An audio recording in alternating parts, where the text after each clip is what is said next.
I've cherry-picked the best 40 titles from this year's Record Store Day Black Friday event. November 29th is Black Friday, for vinyl collectors anyway, as the annual Record Store Day event returns for its end-of-the-year collection of special releases. Check in with your local independent record store to find out if they have special events planned for the day. Sometimes artists show up, there are meet and greets, shows, and go ahead and pre-order any particular titles you might want to add to your collection.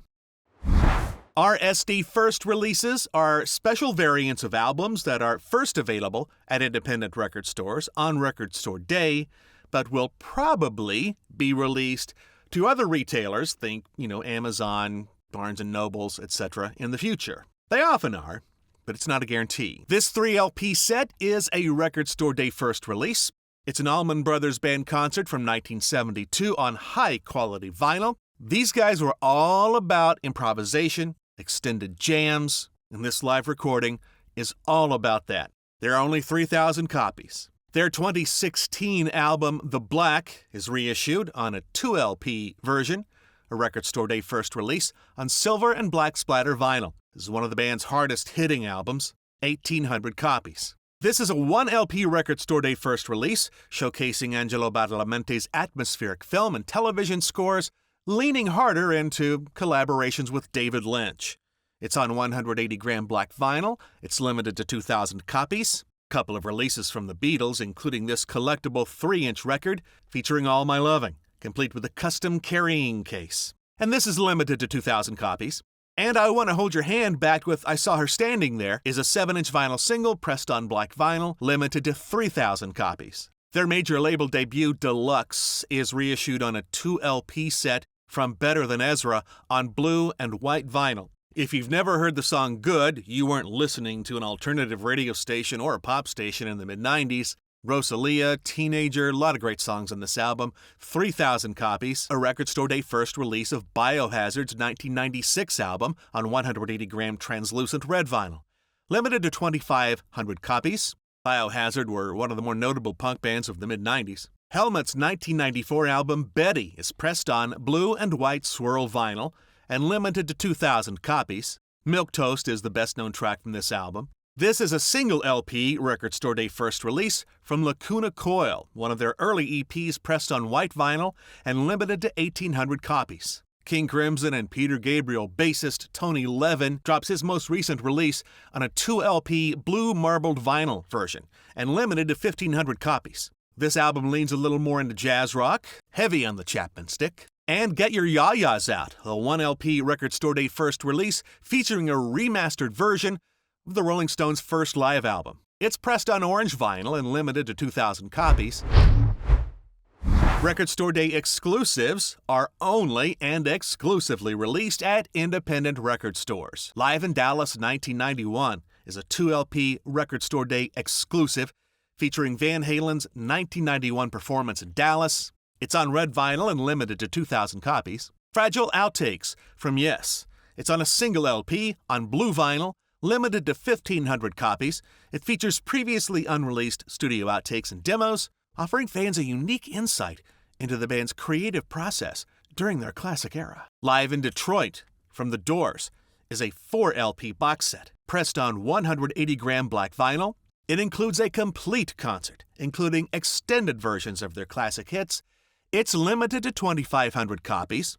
And if you are a Doors fan, this is definitely one you want to have in the collection. A pair of releases from Echo and the Bunnymen, 12-inch singles of The Killing Moon, one of their most iconic tracks, and a 12-inch of Silver, also limited to 1,500 copies. Special Beat Service from The English Beat is reissued on a 2-LP exclusive. Look for that on yellow and black splatter vinyl.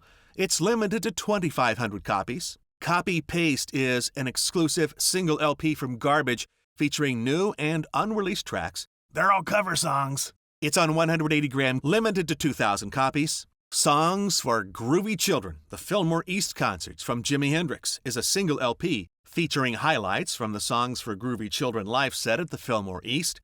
It's on purple vinyl and limited to 1,800 copies. I know you don't hear him on your classic rock station, but I had to include John Lee Hooker because anybody that knows much about rock music knows that in a lot of ways it was born with John Lee Hooker. It's an exclusive single LP.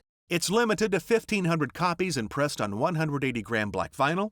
Imminent Redemption, that's one of 2024's new singles from Jane's Addiction, and this is an exclusive 12-inch single for Record Store Day, pressed on red vinyl and limited to 1,500 copies. You can finally spin Detachable Penis on vinyl. There's an exclusive single LP release of King Missile's Happy Hour. It's pressed on green and black swirl vinyl, limited to 1,400 copies. Ashes of the Wake Live from Lamb of God is a 2 LP exclusive release, pressed on smoky gray vinyl and limited to 2,000 copies. It is an intense metal experience. Please tell me you remember seeing Steve Martin do this on Saturday Night Live. 12-inch picture disc exclusive of Steve Martin's King Tut is limited to 1,200 copies. Live at Easy Street from Duff McKagan. That's an exclusive single LP, pressed on black and swirl vinyl. It's limited to 1,500 copies. Baron Von Bullshit Rides Again from Modest Mouse. It's on purple vinyl and limited to 1,800 copies. Live versions of classic tracks. B-Sides and Otherwise is an exclusive single LP release from Morphine on 180-gram black vinyl and limited to 1,500 copies. There are several rare and unreleased tracks on this release. Take a deeper look into the band's distinctive catalog. Dr. Feelgood, the 35th anniversary 7-inch single box set. Celebrating Motley Crue's Dr. Feelgood, each 7-inch single is pressed on a different colored vinyl, with a total limited run of 2,500 box sets. This includes the album's 5 iconic singles, along with rare edits and B-sides. The Lighthouse from Stevie Nicks is an exclusive 7-inch single, pressed on white vinyl and limited to 1,800 copies. It includes an acoustic version of the track on the B-side. Look for the RSD Song of the Year from Pearl Jam on an exclusive 12-inch. Pressed on black vinyl, it will be limited to 2,000 copies and includes a previously unavailable B-side from the prolific Seattle Rockers. Greatest Hits from Ramones on a vibrant yellow vinyl, limited to 2,500 copies. The band's most iconic tracks are here. It's necessary for completists and a great introduction for punk rock beginners. Democratic National Convention 2000, Rage Against the Machine. The band's live performance at the 2000 National Convention is pressed on 180-gram black vinyl, limited to 1,500 copies. The band was not afraid to make a statement. Let the Guitar Play is an exclusive 12-inch single from Santana. It's pressed on colored vinyl and limited to 1,800 copies. Purple Rarities from Stone Temple Pilots is an exclusive single LP release, pressed on purple vinyl. It's limited to 1,500 copies, includes rare tracks and demos from the Purple album sessions. How to Reassemble an Atomic Bomb is an exclusive single LP from U2, pressed on blue vinyl, limited to 2,000 copies. Over There, live at the venue London 1982, the complete concert from the Blasters. It's pressed on black vinyl and limited to 2,000 copies. It features their full rockabilly set list. And Live from the Board, the official bootleg, is a 10-inch EP from Phil Collins. It's pressed on clear vinyl, limited to 1,500 copies, features 4 tracks, recorded live with raw soundboard quality. And often referred to as small or regional runs, these are in very specific quantities that may not be available at every record store or in every part of the world. These will be hard to find, and oh how I made fun of Pete Burns when this song was a video in the 1980s. This 7-inch picture disc is a limited run release, pressed on a vibrant picture disc and limited to 1,500 copies. And Lament, the Steven Wilson stereo remix from Ultravox, drops on a 2 LP limited run release, pressed on clear vinyl, limited to 1,800 copies. It also drops on a 2 CD set, by the way. It's not very common that you get CD releases on Record Store Day. Okay, so good luck getting what you want. And like I said, contact your favorite local independent record store soon.